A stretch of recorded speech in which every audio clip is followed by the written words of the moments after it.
interactive stuff as well. Great, I'll hand over to you just now, Janine. Hello to everybody, and thanks for inviting me along. Just to give you a background of where we were at with COVID, around about the 13th of March, we realised this was all going to change, and we put our business recovery plan in place to see what we were going to do, and realised that much of our client work was now going to have to be online or by telephone. So we set up a virtual switchboard for all our calls coming in on our helpline, made people aware of it, and then started gradually moving all our services online. And part of that was that we had to have funding for all of our team, of which there are a number of counsellors. We've got about 33 counsellors at the moment, and they all had to move over to digital. So we had to arrange laptops for ones who didn't have them. So that was a huge task to begin with. And then we had to get all the laptops formatted. And that was at the time where, I don't know if you all remember, it was virtually impossible to buy a laptop. It was really, really difficult at that time. There was no laptops to be had. If you tried to go onto any website, their laptops were all sold out. So we had a very good IT consultant who helped us and managed to source us a lot of laptops. So the way we've moved on now, we lettered all of our clients to let them know that we were moving on to digital. And there's a small handful of maybe 30 clients who want to wait for face-to-face, but the majority have said they were okay to move over. So we're now sitting between adult services and children's services with about 736 people per week receiving online support, which is a huge thing for us to obviously manage. So some people were more sort of happy about that than others. Some people were really frightened when they heard about the issues with Zoom, and they were scared that somebody would come into the call if we were having a Zoom session. So we had a lot of discussion about, do we use Zoom, do we use Teams, do we use, what platform do we use? Some people wanted to use WhatsApp because they were familiar with it. So, and that's one thing we've done with our groups. We've continued on with our mental health support groups, and they've all been by WhatsApp originally, and then they moved over onto Zoom, where now we have quiz nights and all sorts of things. We have art workshops, we do loads of different fun things with clients over online. And what's really interesting is how many clients are now really enjoying this way of being, and they don't want to go back because they're finding that this is safe. They don't have to rush away to a counselling session, go to an office. They don't have to put themselves at risk of all sorts of infections, not just COVID, but also for those who have really bad health issues, it's really easy for them to be able to just go onto an online system and chat to us. And what we found as well from working from a mental health perspective and providing counselling, and I see clients too, and I've noticed this, when you're in that intimate space on a one-to-one, people are now finding it really easy to disclose what's wrong. So whereas before on a one-to-one in an office, you might have spent ages trying to get somebody to open up about how they feel, we're now finding that people are telling us really quickly, and they're telling us a lot, and they're really getting there really quickly. So we need to manage that safely and make sure that people are not putting themselves in an unsafe position by disclosing too quickly, but at the same time, it's really good for them to start tackling their mental health issues by getting them out there and being able to start talking about them.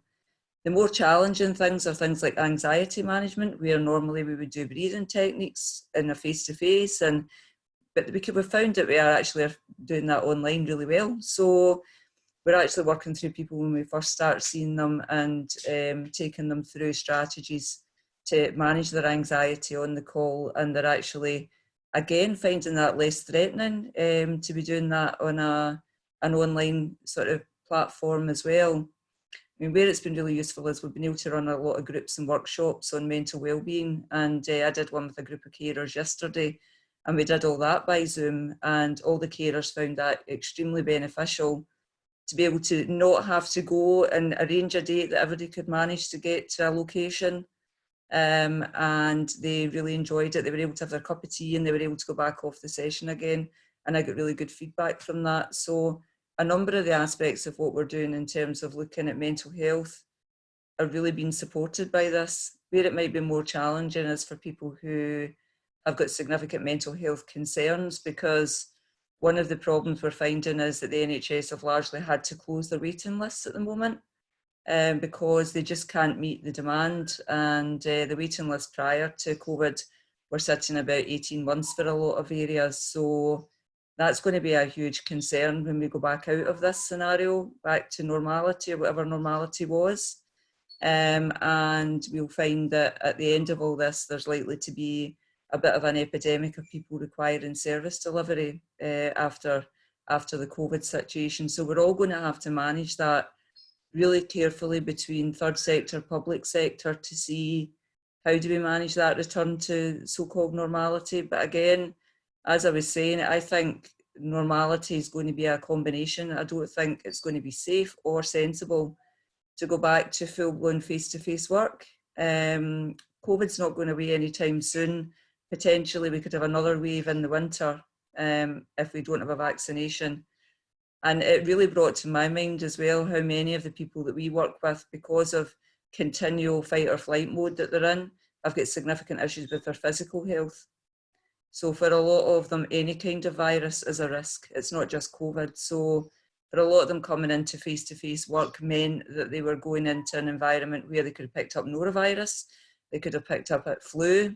So, you know, really this is making us aware how sometimes the way we've been working for a long time isn't safe. And for workers, it's not safe either, because we're rushing about like mad, trying to get from A to B all the time, running petrol in our cars, which doesn't help the environment. And actually, you know, we're creating a mental health epidemic amongst the carers as well, because we're trying to do too much too often. So I've found, even for my own well-being, being able to work in this way has been really, really beneficial. I attended 21 Zoom meetings last week, met hundreds of lovely people, was absolutely delighted. And I thought, I am meeting people I would never have met, because I could never have managed all these meetings if I was doing it in a real sense. So I think even from the well-being of workers, it's beneficial. So I'm a real convert over to digital. It doesn't always work. I was trying to do a Teams meeting this morning that somebody was freezing, somebody else couldn't get on to. We eventually had to give up and use Zoom. And certainly with children and young people that we work with, there's huge concerns with the schools, where we have a lot of discussions about how that's safe. If you're in a child's bedroom, is that a safe place to be? So there's a lot of ethical issues that we need to consider when we're doing online work. But again, with our schools work, we've managed to do a lot of virtual classroom stuff and really work well with children and their families. And again, children have said they're loving this virtual environment with their parents because they're getting to know them much better. So there's negatives and positives, but I think my feeling is just now the positives are outweighing the negatives, and I hope we can find a really good compromise moving forward.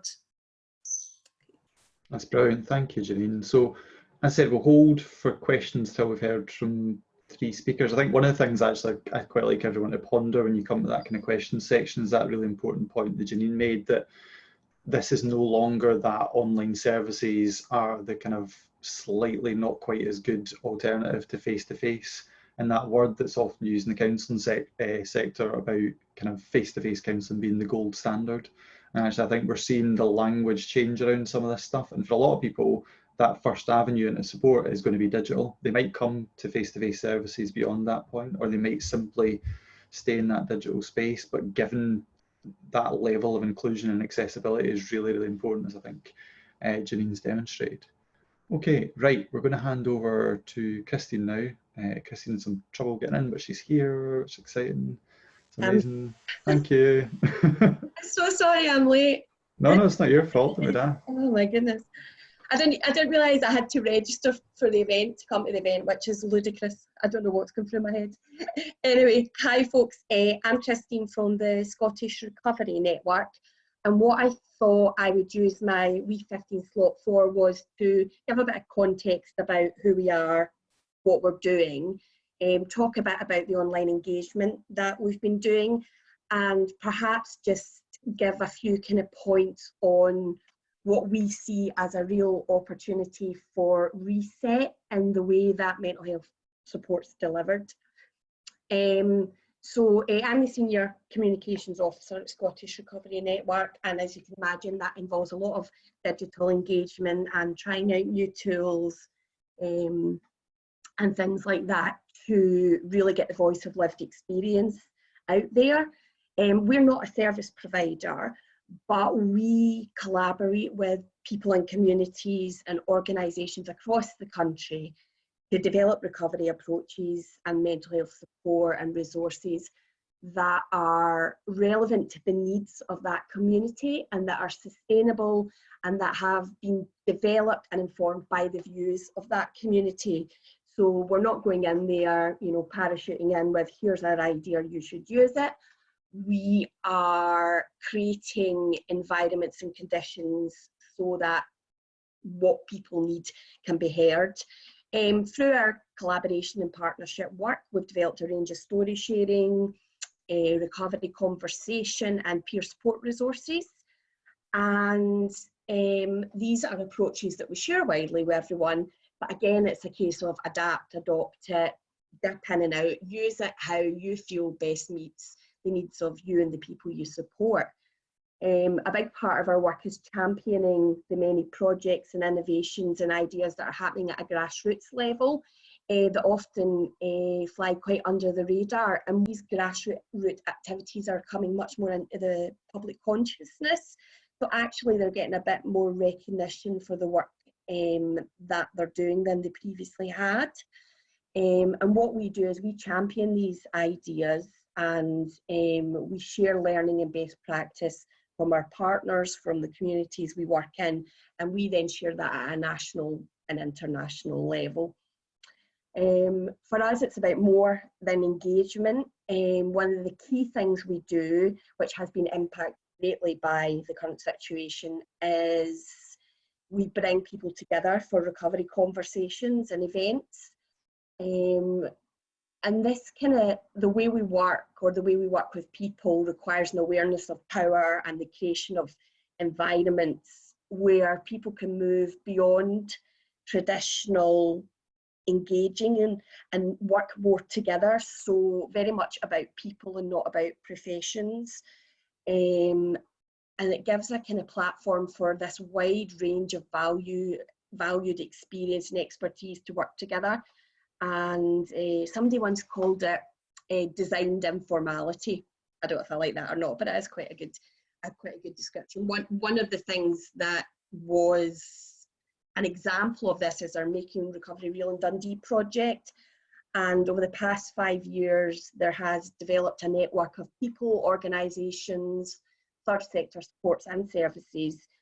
And it's significantly changing the dialogue and approach to recovery around mental health and wellbeing in the area.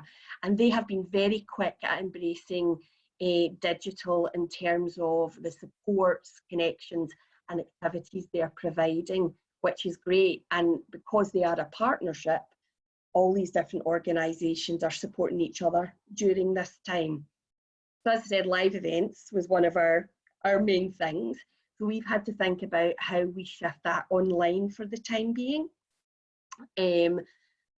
So we are running online conversation cafes, and essentially we have just taken the values of a recovery conversation cafe and the informality of it and the facilitation techniques and taken it online.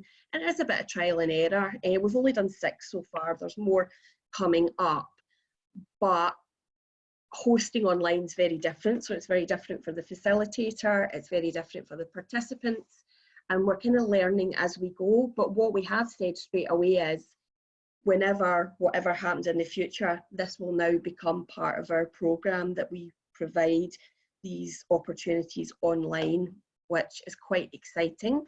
The purpose of them is to connect people, obviously, you know, those feelings of solidarity, peer support, empathy. A big part of it is sharing experiences and ideas, and this feeds into our planning and our programme of work.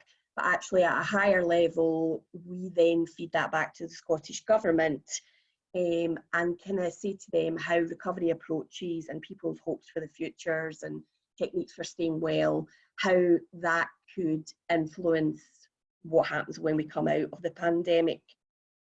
We just feel it's a really important time to keep recovery conversations going and really ask people how they're staying well and bring people together. Early insights from the first 6 cafes and kind of our connections through our work have shown some key things. Obviously, very early insights, needs more exploration, very light touch, but definitely food for thought.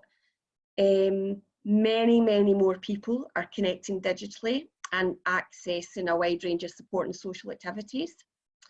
On the flip side of that is the fact that projects, groups, organisations have reacted to change really quickly. And I'll pick up on that reaction to change a little bit later, because I think it's important.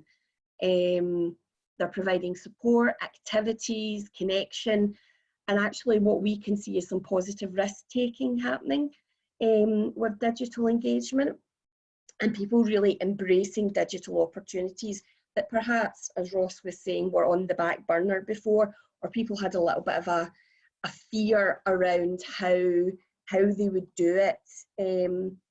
I think because the pandemic is a global thing, I think there's been a big societal response to move to digital, and there's been a real sense of belonging and community, and we all have these common goals and fears now, so we're kind of all in it together. So I think there's more a feeling with digital that if we get it wrong, it's okay, because everyone's having a go, and I think that's working out quite positively for kind of digital engagement.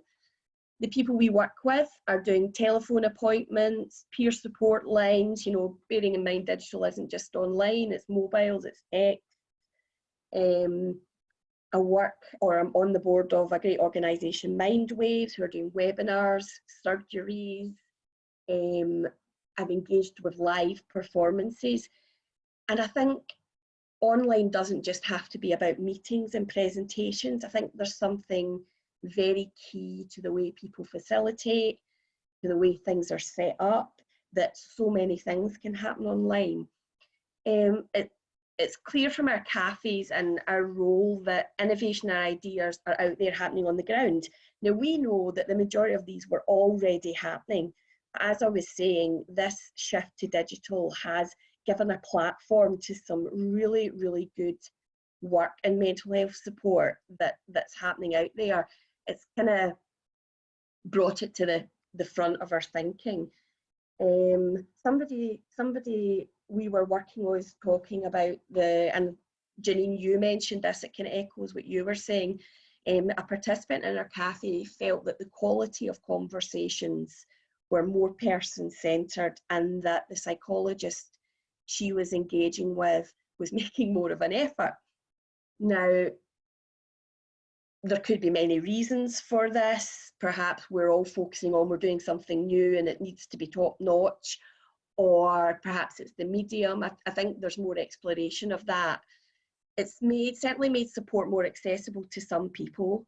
Again, on the flip side, not everyone has technical access or equipment or that confidence. I don't think these are things that we can't address. I think it's about identifying that and really making sure that people can access digitally if they want to. And that's important, if they want to. Just now it's a bit of a necessity, but moving forward it should be about choice.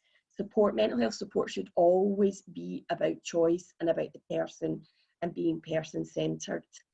I was quite interested, I was talking to my colleague the other day. I run in my personal life, I help run a OCD support group that we've moved online, and what struck me at first was the difference in the dynamic of the conversations. Initially, people were coming on and it was very much about just saying hi, how are you getting on, and that's really important, that connection, and just seeing or hearing those people, and we didn't really talk about OCD. But as we've become more comfortable with the setup of how we're doing the meetings, we are now reverting back to what our meetings once were. But I also know that there are people that definitely don't want to come to that. We had a bit of a problem we're not a charity, we're not we're volunteers basically, so we never take people's contact details. It's a once a month drop-in. So actually, unless people were friends out with the group or they were on our Facebook group, it was very hard to let people know the meetings were now online other than through national listings. So that's something we're kind of looking at. So there's loads to think about. The consensus from the online cafes is that people think digital should be continued as an option, but not replace face-to-face. And that it's about meeting the needs of people, which I've said, and don't replace face-to-face, but we can still have all these meaningful connections through digital.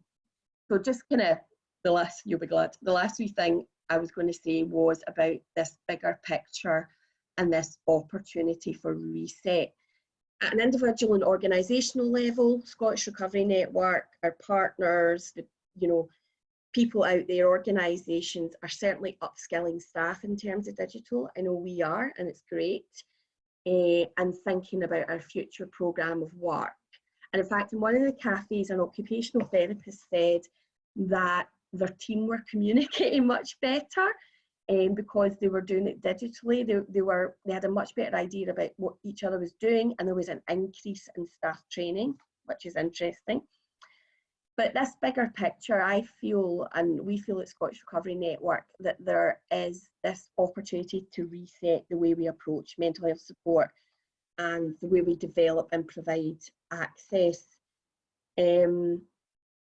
What the current situation has shown us is we can embrace change and take risks in new ways of working, and the choice of digital opportunities and support should be part of this. But even beyond that, it's shown that we can change when we have to. It's also shown very, very clearly that the third sector and community support is not an add-on and should be an equal partner with the NHS in terms of recognition and in terms of resources and investment. As a society, we need to get away from this idea that treatment or support route is one way and is through the NHS, for example, GP to psychologist. We have to get away from that idea that there's much more support out there that is of equal quality and actually quite often more immediately accessible. And I don't think it's about not having the NHS stuff. I think it's about us walking alongside the NHS rather than being a bit of an add-on. Somebody at one of our cafes said something that struck me. There's something about responding to actual need rather than fitting someone into an older system. What do people actually want in terms of their work and their social and their well-being? And that's what we do. We help people explore what they want, and we share this with the right people and with society. For me, it's time for transformation, and it's time for a new future for mental health, and digital will be a very big part of that. That's it. That's brilliant. Thank you, Christine. Yeah, and that, you know, it really resonates with me. I was doing a talk to, it was the Service Design Network that I was doing a talk on, and we're talking about the fact that charities have pivoted really quickly and responded to public need, and actually picking up where people have really been let down by a lot of public services. There's no getting away from it, whether it's about mental health or physical health, or it's about food deliveries or digital connectivity, that a lot of public services have fallen short of the mark. And a lot of that is to do with being stuck in legacy systems and the ways that things have always been done. And charities have moved to fill a lot of those gaps and done it really, really well. And I guess I hope beyond this point, there's going to be some recognition of that. And some of that needs to be financial. So someone, I can't remember who it was, put a statistic out yesterday, which was about government support for Tesco. So government support for Tesco during COVID is something like £250 million more than the entirety of the UK third sector's financial support during this period. So one corporate company has taken £250 million more than the entire third sector. So that kind of gives you a feel for, I guess, where things are at, without getting too political on this call. But this is not news to any of you who work in charities. It's not a particularly new thing, but I think there needs to be a recognition, as Christine said, about that very quick shift that we've seen in that ability for charities to provide support when it's needed in really innovative, interesting ways. Okay, right, I'm going to hand you over to Chris O'Sullivan. Once we've heard from Chris, we'll get a chance for questions. Just a reminder, you can either jump on the video chat, or if you prefer, you can put it in the actual chat box if you've got questions for everyone. We'll pick up on all those as well. So, Chris O'Sullivan from Mental Health Foundation. Because you're doing what I do on every call, where I mute myself and I talk for ages, and then I see someone go, "What's he doing?" and then I realise I've muted myself. Do you know what? I literally heard you on a podcast saying that, and then this morning, all morning, I've been not unmuting myself, and every time I then have to unmute myself, I've been trying to make a rather lame joke about how people don't want to hear me. So that's the only time you're going to hear that one right now, because this is a safe space. And your chat about corporates there, it's probably a good time to pass over to the person who's currently the head of corporate partnerships, which is a bit of an unusual step for me, given that I've spent most of my career in policy and campaigning in mental health in Scotland. I had this opportunity to go off and build workplace mental health and corporate partnerships across the UK 3 years ago. So I live in Haddington, but my desks are in London and Glasgow, but not at the moment. So I've managed my team virtually and work very remotely, and have done for 3 years. So this is an interesting time. And I'm coming back to Scotland in October as head of fundraising and comms for Scotland and Northern Ireland. So I'm really delighted to be here. The Mental Health Foundation is a UK-wide mental health charity, which is unusual. There aren't many of us who work across all 4 nations of the UK, and our focus is on prevention in mental health. And I have a nice slideshow here keeping me going, but I lost my cursor for a second. And we have recently launched a new strategy that really focuses on taking prevention to scale. And we launched it in December, and we were just about to push the button on a big expansion and a whole lot of new programs, and then the pandemic came along. So it's been a challenge for us, but at the same time, the pandemic is probably the biggest mental health and public mental health challenge that any of us will see in our lifetime, at least until the point where climate change becomes bigger. Sad to tell, some of us that will be in our lifetime, and therefore the need for a prevention focused charity has never been stronger. And we describe our work as at 3 levels for everyone, because we all have mental health, and with the right tools there's possibility to protect and promote mental health at every stage of life. But lots of people are at greater risk of developing mental health problems or poor mental health because of structural inequalities, and it's very important that those are the first people we go to. And also it's very important at a societal level, because not all of the levers that affect our mental health are things that are the duty or responsibility of individuals to address. And we found during the pandemic that the more discussion there is about public health, and the more understanding there is about the fact that different people are at different levels of risk of COVID, everyone's at risk, everyone needs to take action, there are things that they can do. That's actually a message which is very congruent with a message which has been very hard to share in mental health for a while. So thinking about what we've done I've got the slide that you can't see says digital in the time of COVID. It sounds like some tale of Knights of the Round Table.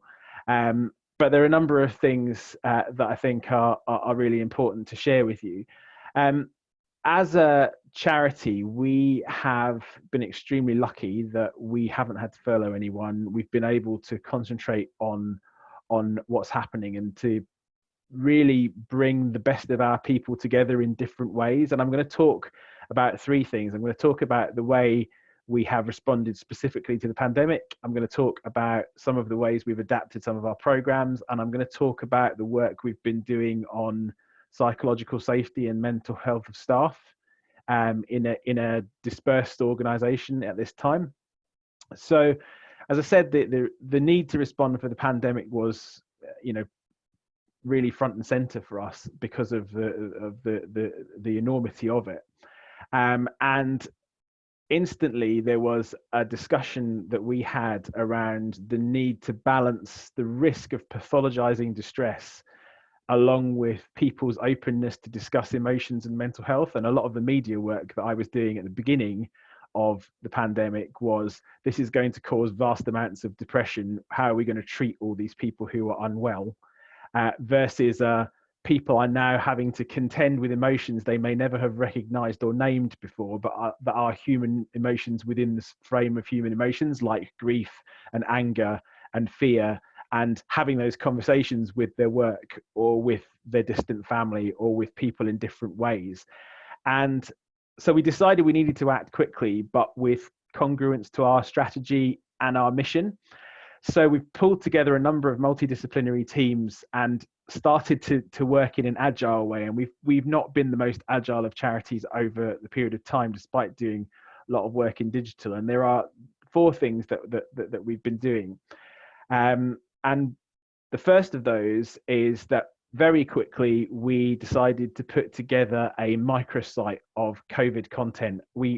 Our how to look after your mental health in various situations, you know, are some of our more popular publications and digital content. And we started very quickly to bring together a team of people from comms, fundraising, but not necessarily doing fundraising, but because people can copyright, and public mental health and research, to pull together some evidence-based and evidence-informed tips guides on key themes. And we put them in a microsite, which is mentalhealth.org.uk/coronavirus.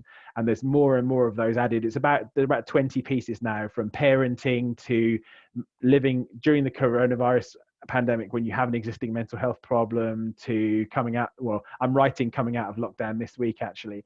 And that hub, because it was updated weekly and authored by a team, evidence-based, drawing on public health expertise, it was picked up by PHE and by a lot of the media, Scottish Government. It's also translated into Welsh, so it went well in Wales. And we've had just, I think as of today, about 900,000 visits to that since mid-February when it was started. And at one point it was 70% of the traffic to the website. So a big thing, which is still being done. And at the same time, we also launched a piece of longitudinal research polling with YouGov called Coronavirus, Mental Health and the Pandemic, which we decided to invest in ourselves. And we now have 4 waves of data. We've been polling roughly every month, maybe a little bit more than that. And the first wave of data is from 2 weeks before lockdown. So we've been able to see what the trends are throughout the piece. And we're just going out to survey on wave 5, and we're starting to do some really interesting comms on that, as well as some substantial reporting, for example, on financial inequality and mental health. And the next piece is going to be on the groups that are now, our data is showing, being left behind, as things like hope recover and loneliness decreases for some groups. It's staying high for others. And that's, we managed to pull together an academic partnership as well with Cambridge, Strathclyde, Swansea and Queen's in Belfast, again 4 nations. And we're investing in that with our own money, as well as bringing in some trusts. And then alongside that, a lot of our programs have had to adapt. So things like our peer education project, which is in Scotland, is S5, S6, delivering a curriculum to S1s on mental health. We had to adapt that, and we're now adapting it further to the realities of what school's going to look like. And we pulled out a bit of content from our schools programs in a pack for parents to discuss emotions with kids at home called Time for Us, which I'll link shortly. We've had a youth panel in Scotland for a while now on a number of topics, but we've just had a small grant to specifically look at the mental health impact of living with long-term conditions as a young person in Scotland, which is very exciting. And our work with refugees, for example, in Glasgow has gone digital, and the same with our peer support work in Wales and in London. And it's quite interesting to be able to work across the UK, because there are different opportunities in different places, but the speed of lockdown thawing now is causing a bit of a headache.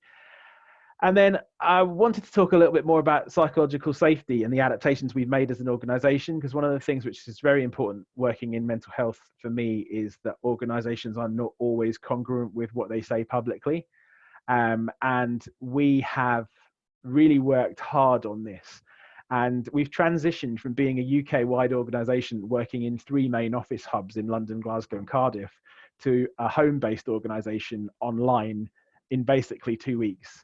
And it was a huge imperative to do that, and the removal of a barrier and a blockage where there'd never been a reason to have to do that before.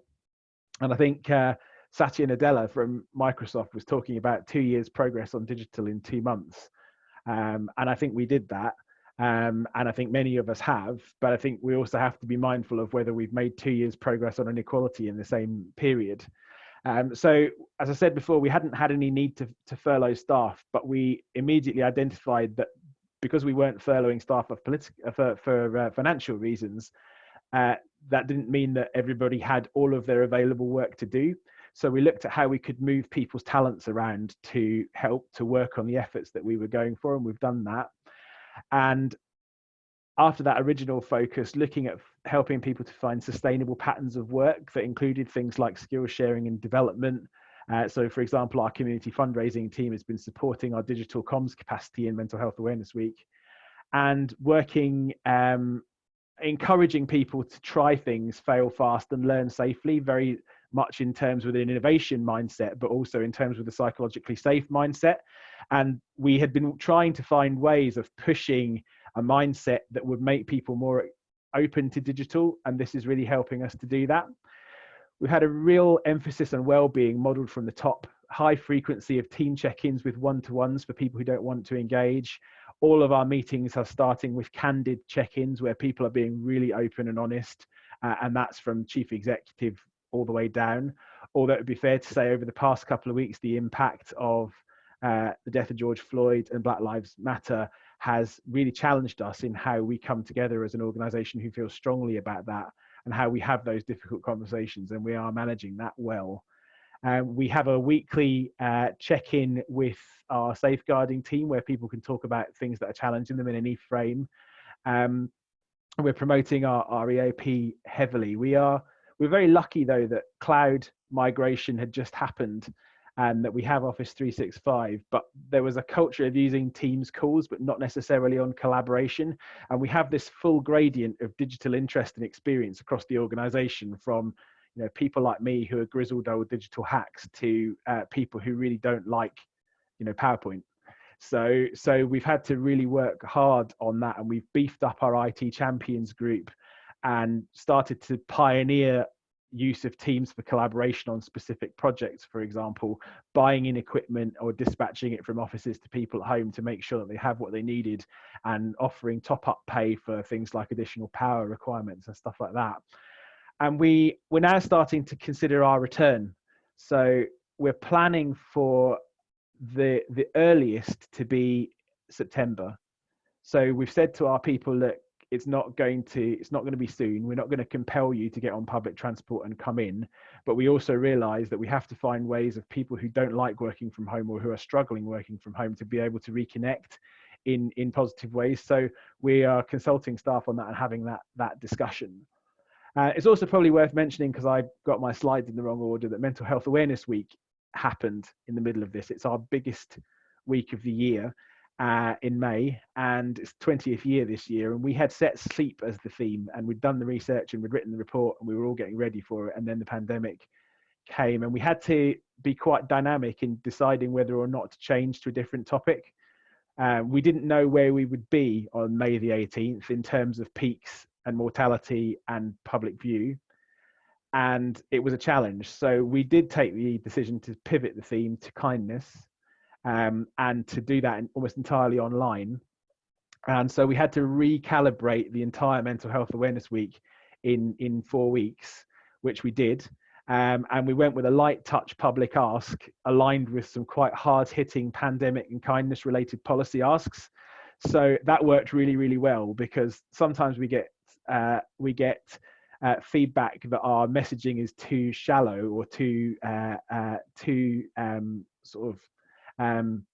fluffy, and sometimes it's because the policy asks don't come together. But this time we were really getting strong cut through on talking about kindness as something we need, but also about talking about an opportunity, as Christine was saying, to reset and to build kindness into the response to the pandemic on things like addressing hostile environment and migration and things like that. And we got the First Minister and Janie Godley to talk about Mental Health Awareness Week on the same day. So we were very pleased. I'm going to be quiet shortly, and I'm going to leave you with a couple of questions or thoughts. I think in terms of digital opportunities and challenges, COVID demand is a subject I've heard in a few places, and we should be expecting a huge wave of distress. That doesn't necessarily mean it's pathologized distress, but it could be and will be for some people. And there's going to be a huge opportunity and need to address trauma around the pandemic, but that will also create a demand for people who have experienced trauma that has been unmet by services over many years to have the right to expect that to be addressed. And that is a challenge that we need to face, and also a risk that people with experience of long-term mental illnesses could be left behind in a wave of public sympathy around the pandemic. And that's something we can't ignore. And if you look up the hashtag #MadCovid, there's some brilliant curation of lived experience happening online, which is brilliant. I think there's also an assumption that because many people are doing digital, that means that they want to do it all the time and that they will be able to do it when things start to return to normal. And whilst those of us who are strong digital evangelists can be very excited about the potential, there is a real possibility that our biases can get in the way. And unconscious bias is something which should be in all of our minds now, but should also be in our minds in relation to digital. I think there's also an assumption in the world and sometimes in the media that help is there and that the message should be just talk about mental health, and actually the help is not necessarily there. And signposting has become a verb in so many contexts, and in the third sector we are both recipients and makers of signposts, and we have to be careful about how an assumption that a signpost is equivalent to a service gets made in various contexts, and that's important to us. Charities are under pressure.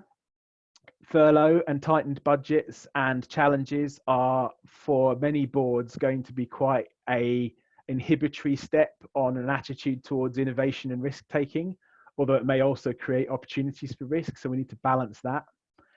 And we need to be careful, for me, about the term new normal. We are going to get to something different through a number of transition steps. And for those of us working in the voluntary sector and working on mental health, that is going to include new ways of engaging with our clients and beneficiaries, but also critically has to be an opportunity for charities to work better on supporting staff so that the walk we walk is the same as the talk we talk. And that's me. Thanks so much, Chris. That was great. Thank you. So we've got about 10 minutes left, so we've got time for questions. So does anyone, we'll pick some up on the actual video first, and then we'll see what's coming through the chat. Anyone want to jump on? So if you can raise your hand, you can either do it via the emojis on Zoom, or you can just stick your actual hand up, and then we'll pick you to come into the call. John, have you spotted anyone with their hand up? Has everyone got very shy? It's an afternoon. Okay, John, were there any questions coming through chat that you noticed? Well, I think obviously a lot of really interesting insights. That's probably why people aren't running ahead with questions. I think one theme that just popped in was about older people. So are there particular thoughts around the practicalities of supporting older people who are using digital channels? Janine? Yeah, that was a question I was just about to type the answer, so it's probably easier just to speak. It's a real challenge for the older generation that we're working with. We have a couple of people, well, quite a few actually, who have come through who are actually in their 90s, and who came forward specifically for befriending rather than counselling, and really struggled with the whole idea of the digital side, and just rejected it completely and just wanted telephone support. They were really happy to have telephone support but didn't want to go online. But the flip side of that is we actually have some of our ongoing clients who are in the over 70 age group who contact family members in Australia and all over the place and love digital and think this is the best way to be. So it's a mixture. We can't just presume that people who are in an older age group are not going to cope with it, but generally, yes, there are some challenges for some of the people that we're working with. Yeah, there's a couple of things that we've been doing in we don't have a lot of older people projects in Scotland at the moment, but in Wales we have quite a big program with the sheltered housing sector, and we've swapped the peer group sessions for telephone contact, and that has done relatively well. We also have done something really interesting in London. We have a Creating Communities project also with older people, and we've been delivering a creativity pack monthly to people's doorsteps through the doors for people who are part of those groups, then engaging them on sharing the artwork that they've been doing. So that's been quite interesting. I think the opportunity to skills share and to bring people into digital has been there for older people, but older people is one of the groups which I think is extremely important, that we recognize the opportunity to close the digital gap now that a digital door has been open. And I think more older people are seeing the potential benefits if there is the support to be able to do it. But again, back to my point, the golden rule is not to assume that anyone can or that anybody can't, whilst remembering that some people can't and some people don't want to. Yeah, some really good points there. Okay, any others that have come through the chat? Jen or John, I don't know if you've spotted any other questions that have come through as we're chatting there. Just one wee observation again, actually, I think it was Janine mentioned using a virtual switchboard. Was it Janine or was it Christine? Yeah, we had to set up a virtual switchboard, so it meant that our office, we've got 4 different helplines and they all come in at different times, so that was the big challenge. So we've got our we have a specific trauma service for people who have been through childhood abuse. So that helpline still had to continue for those that have obviously been through trauma. But we also have helplines for children and young people, and we have the general helpline. So that all had to be on a switchboard system. So we had to work very closely with our phone company to put it all in digital so that it was almost like it would work in the office, and the staff could then, from that switchboard and the calls coming in, transfer onto workers. So it doesn't always work, I would have to say. It goes down now and again, but most of the time it works really, really well. And I just actually don't see a difference from when people were transferring calls to me from the office to the way that we're doing it now. But it's quite difficult and it's not cheap. I mean, basically our phone company set all that up for us, so it can be quite challenging to kind of get it moving. Yeah. And I think you had some quite good information on telephony, because I know it had come up as quite old. It was the question that was coming up time and time again in some of our initial calls. Yeah, we have a note on that. I'll see if I can find the exact link. But I think the reason why it's interesting is it's not doesn't feel very high tech, but it's quite good if people maybe have an old leaflet and they've got a number that they've seen before. It just keeps you contactable. And at a very basic level, you can do like a one-to-one diversion, so just to keep one number, or you can do something more sophisticated to give you a kind of virtual switchboard for a whole team. But it's quite a worthwhile step to consider because it connects really well with the way people would have been used to interacting with you before. And It's just a question of making sure it's easy to do for a team that's working from home, and also that it's going on a virtual system, so they're not having to disclose personal numbers to make it work. As we chat, I'll find the link on our site with a bit more detail so we can look at that. Okay, there's a question coming in there about phone top-ups. That's from Becky. Becky, do you want to tell us a bit about the work that you're doing with asylum seeker groups? And then we can see, because Chris mentioned stuff about top-ups, so you might have some advice on this. Yeah, I run different participatory photography workshops, which is normally in person, Yeah. but obviously doing it through Zoom presents different challenges. The main one is for asylum seeking groups with no budget. We're providing phone top-up cards, but it's proven quite problematic, and I just wondered if anyone had any solutions as to how to get phone top-up cards to people across different networks, and if there's any advice. I'm asking people to send me photographs. What's the cheapest way to do that? Is it WhatsApp or is it through email? Does anybody have any experience or advice on that? That would be great. Also, for Zoom workshops around wellbeing for icebreakers and things, I've done some really nice ones with different groups where we're like passing smells and thoughts and memories, but these things aren't always appropriate for these particular groups. So I was just wondering if anyone had an appropriate icebreakers. Cool. Yeah, good questions. Right. Okay. So first of all, the kind of more technical one about top-ups. Anyone want to offer their advice? Anyone in the room done that for their users? Okay. Again, we send out the mobile phone top-ups. We've got one member of staff who he's happy to go to the office because there's nobody else there, and basically he gets all the details of everybody and sends out mobile phone top-ups to anybody we've got.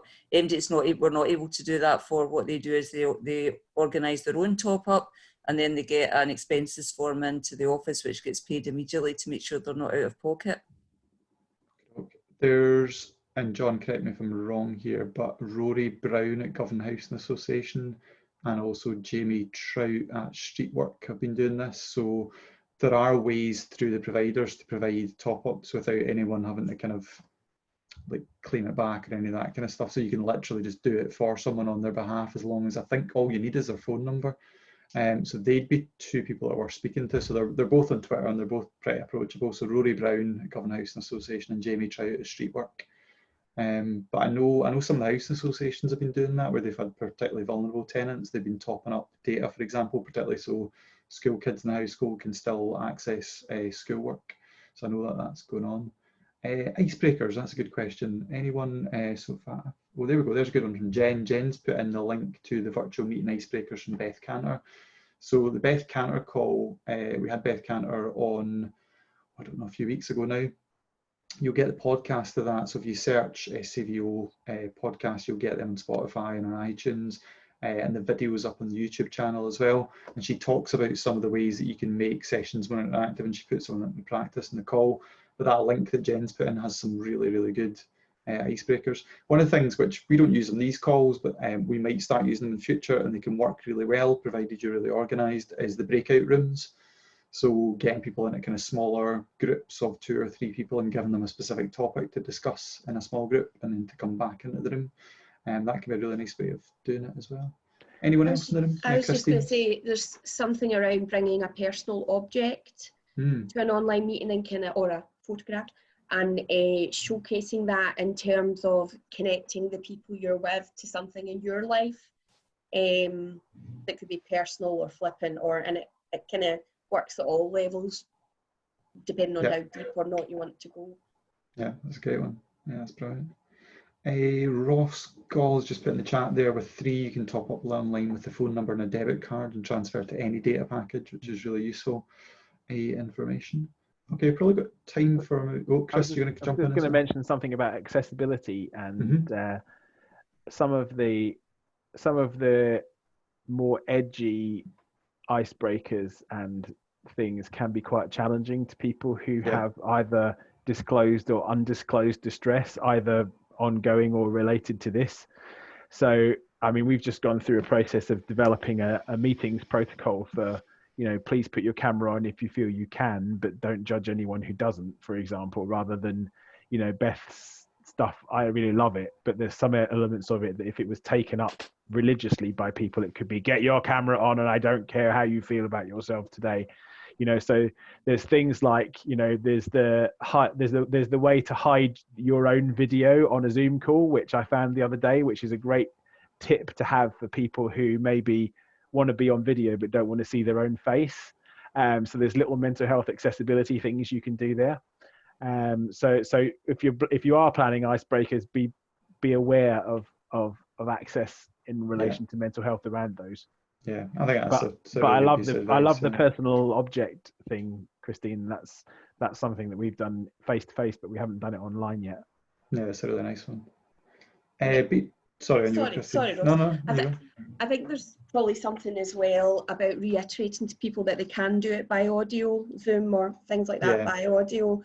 There's also, we're exploring just now as part of the Communications for All campaign, how to pin BSL sign language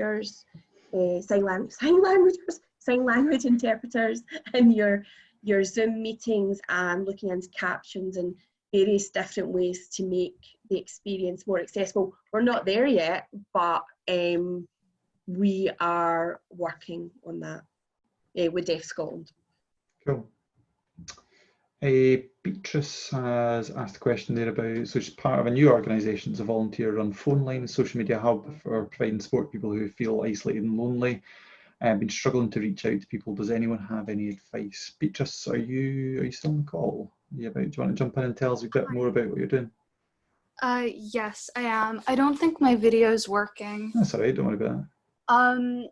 But Basically, it's a very new organization. It's called Chit Chat, and we've been trying to reach out to like various organizations and community groups, but it's been kind of a struggle. So what we're trying to do is just really promote our services and kind of get people on board. But I think because I'm kind of new to this and don't have a ton of experience, I'd really appreciate some advice. Yeah. Okay. Any advice from any of our three speakers? So Janine? Yeah, I think what can be really good, Beatrice, is connecting in with the local third sector interfaces. They do a lot of sort of community breakfast events, and as well as the community breakfast events, they do lots of different events. So you can go along to Zoom calls like this, but in the kind of area that you're involved in, and you just make people aware that your service is there. And then quite often you make those connections. These are fantastic meetings. You meet loads of different people. And even the people who are going out and doing like the community stuff, like the food deliveries, if they hear about your service, they can make people aware that your service is there. So just to give that additional knowledge about mental health support, but even as well, send us some information. I'd be quite happy to share on our social media what you're trying to do. So it lets you get that word out a wee bit further as well. Thank you. Thank you. That'd be amazing. Christina or Chris, any other thoughts on that? Oh, Chris is on mute again. Yeah, well, I said I would only do it once.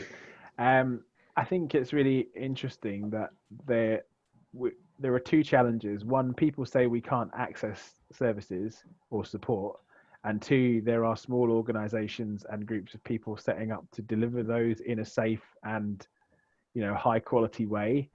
I'm not sure I have the answer to it, but I can imagine it must be quite frustrating where there's a lot of attention on media, for example, on great services like Shout and the Samaritans, but who are facing an enormous demand when there are small micro organizations and new organizations who are starting to try things. So one of the challenges around signposting is getting your organization onto the signposting list and then making sure that it stays current on those lists. So I think what Janine was saying is a really good way of building locally, but also if you have confidence in what you're doing and you know that your safeguarding is in place and your people are well trained and well supported, then you are doing good, and grow it slowly and the demand will come. And it's better to have that demand grow gradually so that you can expand your systems and structures as you do that, rather than suddenly to face a deluge and not be able to grasp it. But thank you for setting up something to meet a need. Yeah, that's brilliant advice. Yeah, and what might be quite useful, this is a shameless plug for our next DigiShift that's coming up. So the one that we've got on Tuesday with Lou Down, which is Good Services, and it's based around the book that she's written. And actually, if you're at the kind of early stages of your organisation, or even for those of you in the room who've got kind of older legacy, bigger organisations, really looking at what is it that makes a good service, and thinking about maybe attending that call and thinking about how that's going to position what you do. But yeah, I guess just to reiterate what the speakers have said, is thinking about where are those networks out there already and how do you speak to those people. So like Janine's one, I mean, like it's really simple, but like, so I spoke on the CVS Centre Clyde, so the TSI down there, and it's got a range of different charities from the Inverclyde area. You get a chance, a platform in 30 minutes to talk about the work that you're doing. So it's maybe just thinking about trying to map some of that stuff out. I think, well, there we go. Jen's put the link to the next DigiShift meetings that are coming up.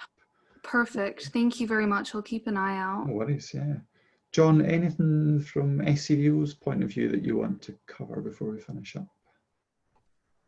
I think we've kind of covered a lot of interesting points. I guess one quick filter off for Beatrice is if you're a new service, it may take a while. So people might have your contact details, but it might not be the right time for them to take up your service right there and then. So it may be a little while, like people just need to know you're there for a bit, and then demand may pick up.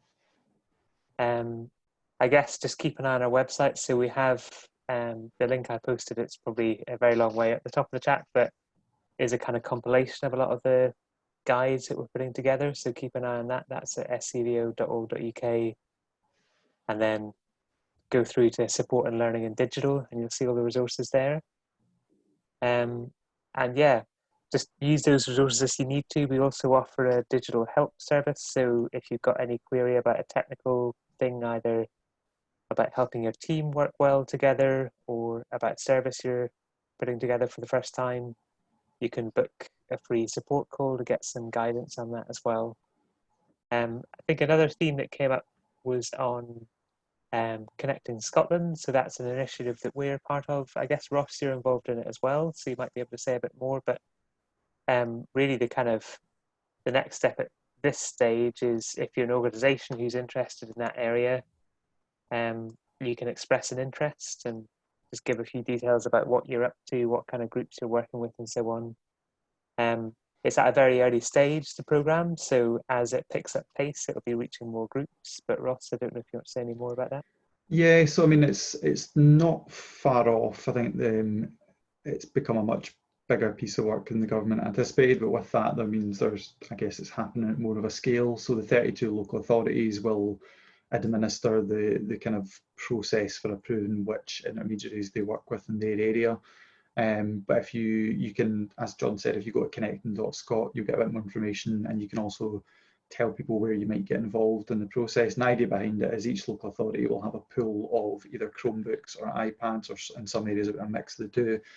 And then organisations who are third sector intermediaries can bid into that process the same way that I guess a grant scheme would work. And it's really about three core things: about getting a device, getting the data, and getting basic digital skills. So every intermediary organisation would then have some free training, which is delivered by SCVO and the MAR Collective, to allow staff or volunteers to become digital champions, to give skills to the people that you're working with. Because someone put in the chat, they were talking about that danger of, if you've previously only really delivered face-to-face services, that the potential to kind of lose, in inverted commas, a huge swathe of people that you're used to working with, and a lot of that is purely around digital inclusion. So it'll be really interesting to see what comes of that. What I would say is, while that will be part of it, there'll be a limited number of devices across the country, and actually trying to keep an eye out on what's happening in your area, particularly with refurbished devices. So there's things like the Remakery in Edinburgh, the YWCA in Paisley. So we're seeing quite small local groups who have already kind of leapfrogged what's happening at a much bigger government level. So speak to people in your local community, or go to your local TSI and see what's out there, because there's a lot of good work being done about organisations using reserves to pay for data, and small organisations refurbishing devices and getting them safely to people's houses really quickly. So go and have a look at that. Just a couple of quick things as well. So Andy McCann made a point about if you're looking to connect in with smaller groups. So Milo, the database that SCVO run, and Christine mentioned Alice, which the Health and Social Care Alliance run. So they're two good spaces, particularly if you're smaller organisations trying to make those local connections. Milo run by SCVO, and Alice, the database run by the Health and Social Care Alliance. Okay, right, we're a wee bit over time, but that is us finished up for today. So thank you so much to our speakers. So we had Janine Rennie, Chris O'Sullivan, and Christine Moore. Those really good speakers and covered a really wide range of areas. As John said, if you Google SCVO DigiShift, you'll get all the resources that we've been talking about. After these calls, Jen does a lot of hard work to update that Google document, which I provided the link to in the chat. You can get that on the Third Sector Lab website. So if you click our COVID-19 button, that will take you straight to that Google document. There's the mental health section in there. So if you're looking for examples of mental health digital service delivery